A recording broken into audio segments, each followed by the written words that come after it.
During President Barack Obama's first term, his administration worked to improve relations with Russia by establishing a reset policy with Moscow, a relationship strained by Russian military action in neighboring Georgia in 2008. University of Chicago political science professor Stanislav Marcus says President Obama's reset policy showed initial signs of progress. Given that thaw as a background, I think there were hopes in the administration that the relations with Russia could get back on a more positive track. But Marcus says much of that thaw froze again in 2012, when Russian President Vladimir Putin returned to power.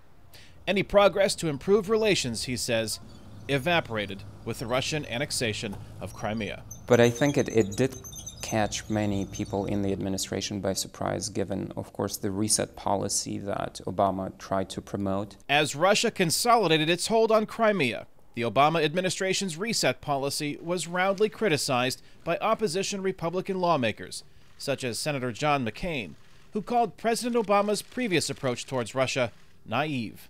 It is criticism familiar to former U.S. President Jimmy Carter, who was faced with similar challenges when the Soviet Union invaded Afghanistan in 1979.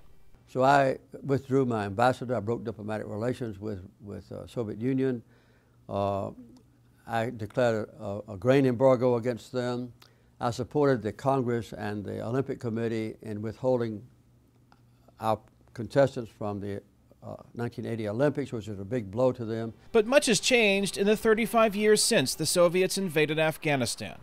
With the end of the Cold War and increased economic ties between Russia and the rest of the world, Mr. Carter concedes the options before President Obama to counter Russian aggression in Crimea today are much more limited. Threatened embargo or even threatened military action, in my opinion, would not have deterred Putin from doing that. Crippling the economy by, say, imposing certain embargoes on Russian energy, that would have an impact on the Russian people, which automatically would be interpreted in Russia as actually confirming what Putin has been saying all along, that a lot of people in the West have not left the past behind, have not left the Cold War behind.